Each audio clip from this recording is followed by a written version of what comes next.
सकते हो इन भारत न्यूज के सभी फेसबुक लाइव पेज के दर्शकों का मैं अभिषेक सिंह मेरा हार्दिक अभिनंदन और स्वागत करता हूं। इस वक्त मैं खड़ा हूं एमडीएस यूनिवर्सिटी, जो लाइव तस्वीरों में आप देख सकते हैं। जैसा कि आपको मैं अवगत करा दूं कि 7 तारीख को आस्था गौतम नाम की लड़की है, उनकी सड़क दुर्घटना में मृत्यु हो गई थी और उसको लेकर आज छात्रों द्वारा यहाँ प्रदर्शन किया जा रहा है, उसको मुआवजे मंगवाने की मांग को लेकर। और लाइव तस्वीरों में आप देख सकते हैं।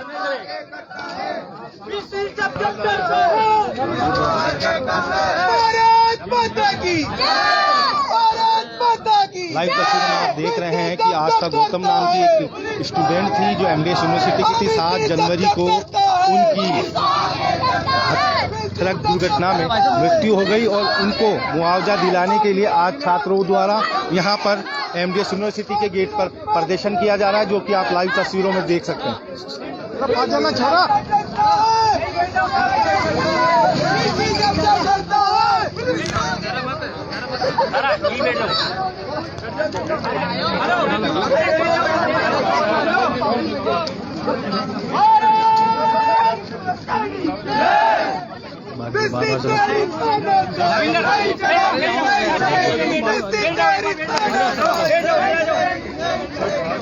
हेलो भाई,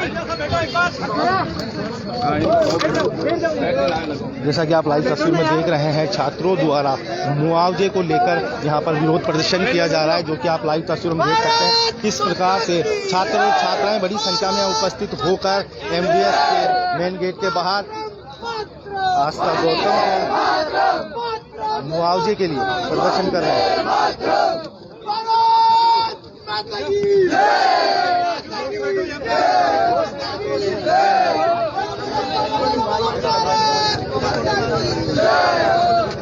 भैया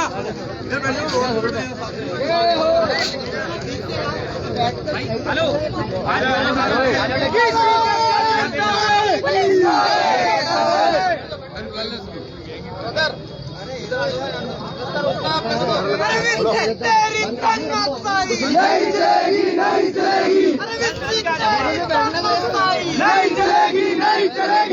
आधे इधर उधर हो गए। जैसा कि मैं आपको बता दूं कि आस्था गौतम के परिजनों को मुआवजे की मांग को लेकर यह प्रदर्शन आज एमडीएस के गेट पे किया जा रहा है। अरे इनको सही तरीके से बैठा दो और हाथ ऊपर करके इसके अंदर दिखाओ यार, ये बकायदा क्या प्रदर्शन हो रहा है यार। लगे तो करिए, अब बैठो।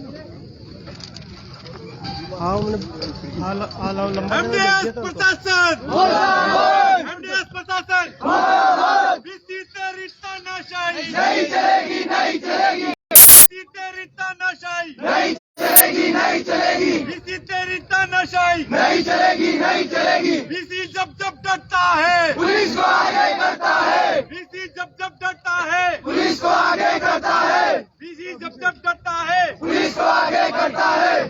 जैसा कि आप सबको पता है, हम यहाँ एकत्रित क्यों है, क्योंकि 7 जनवरी को हमारी साथ की हमारी बहन आस्था गौतम जो यूनिवर्सिटी के अंदर 4थे सेमेस्टर के अंदर पढ़ाई करती थी और वो सिस्टर सिर्फ 1 महीने से यहाँ सिर्फ इसीलिए रुकी हुई थी और बाकी भी डिपार्टमेंटों के स्टूडेंट इसलिए रुके हुए कि सिर्फ उनका एक प्रैक्टिकल टाइम से कराया गया था, इसलिए वो रुकी हुई थी। ऐसे कई स्टूडेंट है जो अपने यहाँ से एक एग्जाम करने के बाद, सेशन पूरा होने के बाद भी अपने घर से 5-5, 6-6 हजार रुपए यहाँ भुगतते हैं। यह सिर्फ और सिर्फ विभाग अध्यक्षों की गलती की वजह से वो हादसा हुआ था। तो हम सब ये मांग करते हैं कि इनको बड़ा मन रखते हुए वीसी, वाइस चांसलर, कुलपति और रजिस्ट्रार को उस व्यक्ति के लिए आर्थिक सहायता की घोषणा करनी चाहिए थी।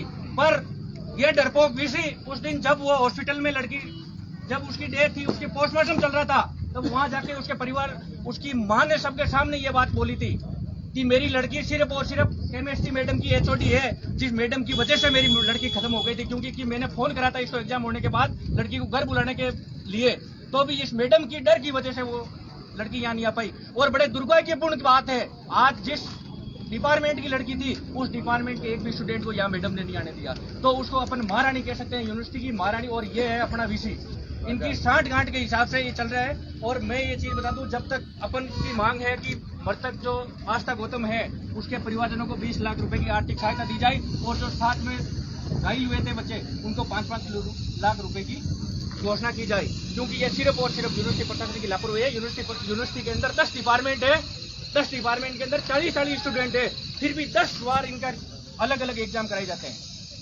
इससे ज्यादा यहाँ क्या फर्जीवाड़ा होगा?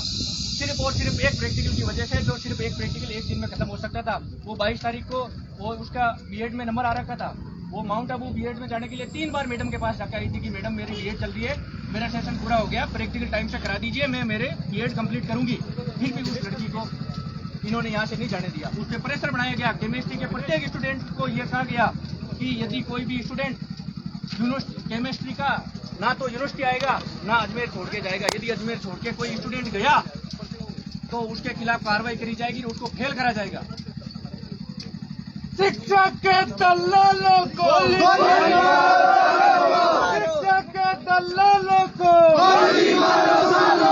और यहाँ पे VC की हरदर्मिता यही खत्म नहीं होती है। मैं बता दूं आपको, 2 महीने पहले यहाँ स्टूडेंट माइग्रेशन मार्कशीट के लिए परेशान हो रहे थे, तब मैंने उनके लिए प्रोटेस्ट करा था। तो इस VC का अब मेरे को बाकी से कोई लेना देना नहीं है। अभी कई आते हैं कि आप तो स्टूडेंट नहीं हो। भाई स्टूडेंट तो मैं था, मैंने बोर्ड दिया है, मैंने फीस जमा करी है, पर सिर्फ और सिर्फ ये VC मेरे डर की वजह से एक डिपार्टमेंट ऐसा है जिसमें 15 सीटें इसमें बात आती है, जबकि 50 सीटें उसमें से सिर्फ मेरी वजह से। तो मैं तो ये चीज मानता हूँ कि जब मैंने यूनिवर्सिटी के अंदर जब भी राजनीति शुरुआत करी थी, उसके बाद से अपने ये ठीक मानता हूँ कि मेरी वजह से इन लोगों के इतने ज्यादा वो फुलुलाटें उड़ती है कि यहाँ तक वो आ नहीं सकते। ये फरमान जारी हुआ तो सिर्फ मेरे लिए जारी हुआ है, पर मैं आपको विश्वास दिलाता हूँ, यदि ये VC अपनी हरदर्मिता ऐसे ही रखता है तो 12 तारीख को इनके बड़े फादर राज्यपाल का दीक्षांत समारोह है, तो एक सारे स्टूडेंटों को मिलकर उसका बहिष्कार करना है, बाइकआउट करना है। जब तक इसको अपन उनकी औकात वास्तविकता नहीं बताएंगे कि इस यूनिवर्सिटी के अंदर ये यूनिवर्सिटी चलती है, आपकी जेब में पैसे जाते हैं, आपकी डीजल के लिए पैसे कहाँ से आते हैं? वो प्रत्येक स्टूडेंट की फीस के पैसे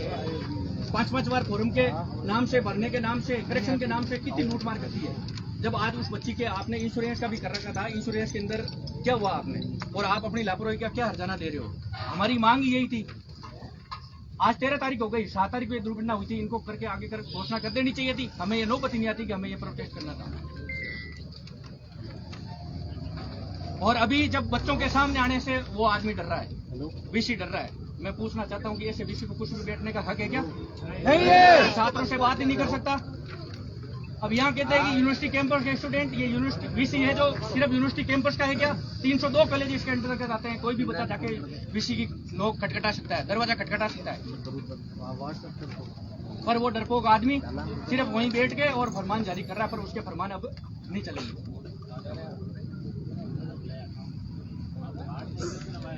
ये पहला वाइस चांसलर है ऑल इंडिया का जो 8 सिक्योरिटी गार्ड लेके बैठा है। कोई प्रॉब्लम में आता है, कोई बच्चा जा रहा है, उसके पहले नीचे लिखना पड़ता है, फिर 2 गार्ड की, जैसे कोई प्रधानमंत्री के भी इतना नहीं पूछा जाता होगा जितना तो ये पूछवा लेता है। 1-1.5 लाख रुपए तो खुद की सिक्योरिटी पे खर्च कर रहा है, और काम ठेले भर का नहीं कर रहा बच्चों के लिए, विद्यार्थियों के लिए। बच्चों को परेशान होना पड़ता है, ऑनलाइन मार्कशीट जारी करें, कोई काम बच्चों को परेशान करने वाला काम ही कर रहा है, और क्या कर रहा है? डबल फीस जमा करवा रहा है। VC को कहो ना,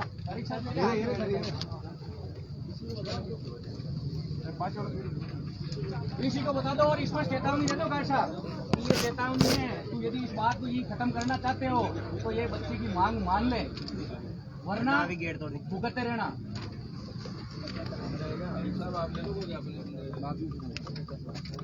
सर VC सर को बुलाओ, हमारी मांग है बच्ची के लिए जो मदद है।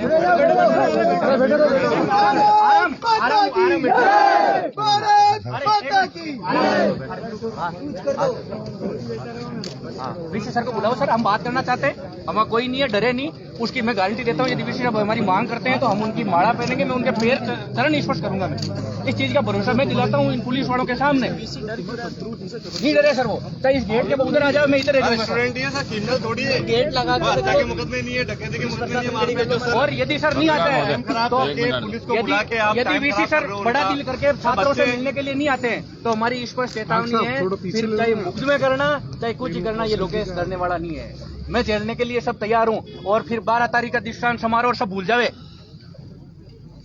पहले कह रहा हूँ मैं सर, पहले कह के और फिर बाद में काम करता हूँ। यदि हमारी बात आके शांतिपूर्ण तरीके से करेंगे, बात मान लेते तो हमारी वीसी से कोई वो नाराजगी दुश्मनी नहीं है। हमारे कोई खेत का बंटवारा नहीं करना जो वीसी ने हमारे खेत का दाब लिया। घर का मामला नहीं है कोई, छात्रों पे तो यूं आके बेटा चारों तरफ की जमीन दाब ली। कोई हक मांगने आ रहा छात्र स्टूडेंट तो उसके ऊपर कमेटियां बिठा रहे हो सर। नहीं, कमेटियां बिठावे, सरकारी नौकरी करनी नहीं है सर हमें। कमेटियां बैठावे, कमेटियां बैठावे, कमेटियों में दम में तो हमारे प्रति एक्शन लेवे। और हम पहले भी जेल जाके आ चुके हैं, और लगाना चाहे केस लगा दो। 1 दिन रख लोगे, 15 दिन रख लोगे, हत्या वाले को 15 दिन जमानत मिल जाती है। सर बात करके बताओ हमें।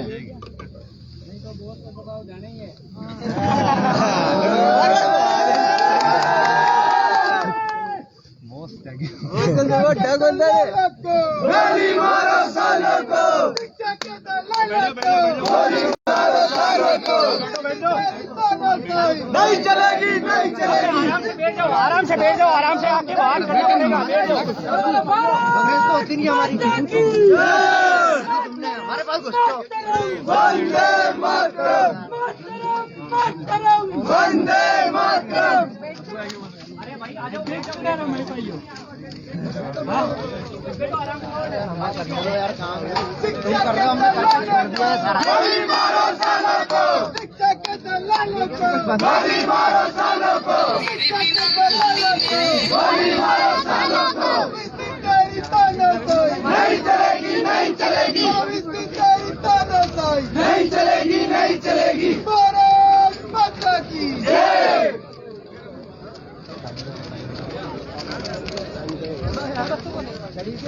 भारत